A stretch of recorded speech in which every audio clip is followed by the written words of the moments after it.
picking up in work clothes? Seriously? I heard this preschool was the best around here, but I didn't expect to see bottom feeders like you hanging around. Bottom feeders? Isn't that a bit rude to say out of the blue? What's wrong with telling the truth? You're an eyesore. You should just leave the school. My name is Emily. I live with my husband Mason and our 4-year-old son. Mason and I started dating in college. After graduation, he returned to his hometown, and we had a long-distance relationship for a while. But 2 years later, he proposed and we got married. I moved to his hometown to start our life together. At first, adjusting to the new climate, local customs, and not knowing my way around was challenging. But Mason always supported me. When I asked the locals for help or advice, I found that most of them were genuinely kind-hearted. At first, I was really anxious, but now I feel like this place suits me better. That's a relief to hear. Your parents told me if you ever make our daughter unhappy after taking her so far away, we'll never forgive you. Your brothers also warned me if you ever make Emily cry, we'll beat you up. What? My brothers said that? Yeah, but hearing that made me realize how much you're loved. It also made me more determined to make you happy, Mason said with a smile. Being married to Mason, I felt truly blessed. Soon after, I became pregnant. After giving birth in my hometown, I returned to our home. My parents and brothers were worried, but Mason and our neighbors supported me through the challenges of parenting. This spring, our son started preschool. Many of my mom buddies from the parenting group also have their kids in the same school, which is comforting. The teachers are as kind and reliable as their reputation suggests. We all felt every day is so much fun. But then, things started to change because of a new family, Lily and her child who joined the preschool. Lily, who moved from the city due to her husband's sudden job transfer, had a very strong personality. She once looked at the school's lunch menu and exclaimed, "What? Swedish meatballs for kids? That's like poor people food. And cornbread for a snack? I would expect that for old people, not kids. That is why I can't stand country folks."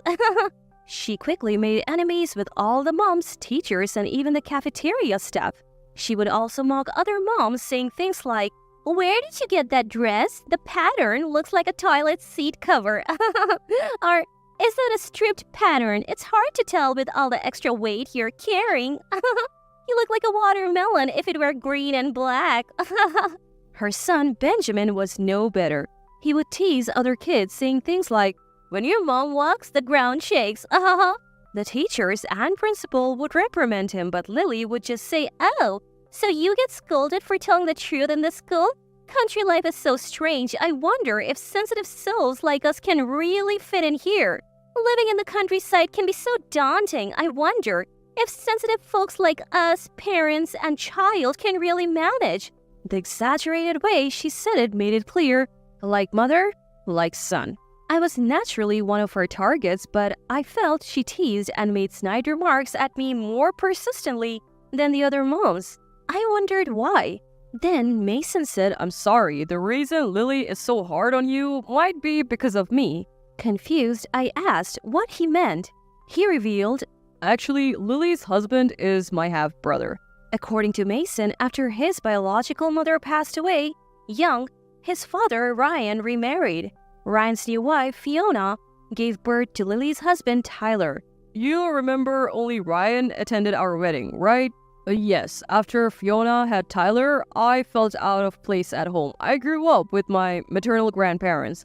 My uncle's family lived there too, and they treated me like their own. They are really kind to me too. To be honest, my connection with my dad was just him sending child support. I never really felt like his son. I even debated inviting him to our wedding, but my uncle said, "He's still your father," so I did. I get that you and Lily are related by marriage, but why is she always picking on me? Apparently, Lily's husband, Mason's half-brother, often visits Mason's company for business. Once, Lily saw him and ranted, "Why does my elite husband have to bow to a factory worker like you?" Although Tyler and others calmed her down, she probably held a grudge, and that's why she's been nasty to me. Lily doesn't know I'm Tyler's half-brother. If she bothers you too much, let me know. Mason offered, but I figured she would get bored eventually and decided to ignore her. Today was Family Day.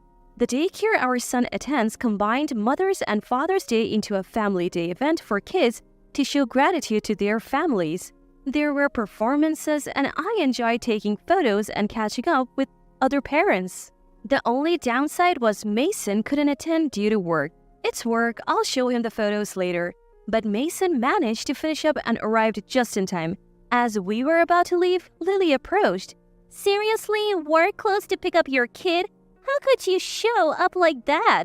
People turned to look. The atmosphere grew tense, but Lily seemed oblivious. She continued, honestly, low-class workers have no shame, and on top of that, you're from the countryside, such a hopeless case. This daycare isn't for low-class families like yours. She then approached our son. Being low-class is genetic, you know. It's sad you were born into it. She laughed. There was a collective gasp from the parents. But Lily seemed to think they were on her side. I stepped in. Lily, don't say such things in front of the kids. But when I saw Mason's face, I was at a loss for words. Oh, am I being rude?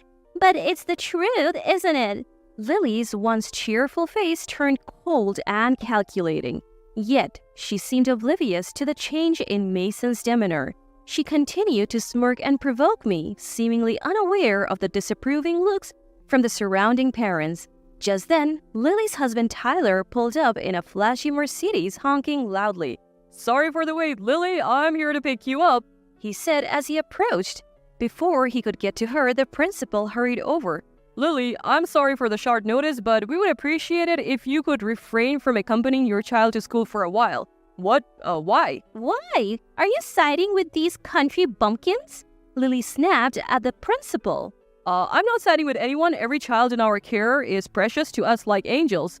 So, you're saying my child isn't welcome here? No, your child is one of our angels. It's you we would prefer not to have around, the principal said firmly. Tyler, confused by the situation, asked, excuse me, what's going on? Before the principal could answer, Lily pointed at Mason, me, and our son.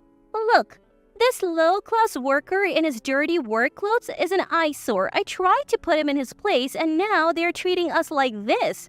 Realizing who she was pointing at, Tyler's face turned pale. But Lily continued her tirade.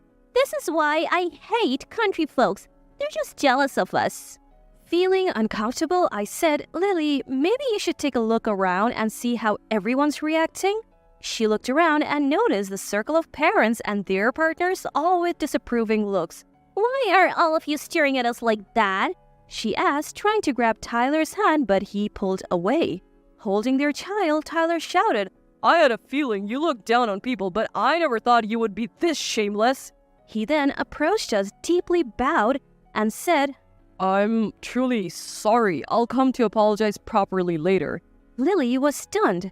As Tyler walked away without looking back, she shouted, What's going on? Why are you siding with a low-class worker? Before Mason or I could respond, the principal explained that Mason's company, run by his maternal family, is one of the largest in the area. Many parents at the school work there, and almost everyone in the community has some connection to it. But still, Lily tried to argue. Mason interrupted. Our company doesn't only work with your husband's firm. We have been doing them a favor by taking on their low-profit projects. I can ignore personal insults, but when you hurt my child, that's where I draw the line. We'll be cutting ties with your husband's company. Fine. We'll find another supplier. My husband will probably be happy not to deal with this backwater place anymore, Lily retorted. As other parents began to leave, Lily realized she had no ride home. She tried asking the few remaining parents for a lift, but they either ignored her or audibly scoffed. The school, known for its vast playground and private farm, was located quite a distance from the town center up a hill. Eventually, only our family remained. Lily, seemingly desperate, approached us. You'll give me a ride home, right? Mason quickly retorted.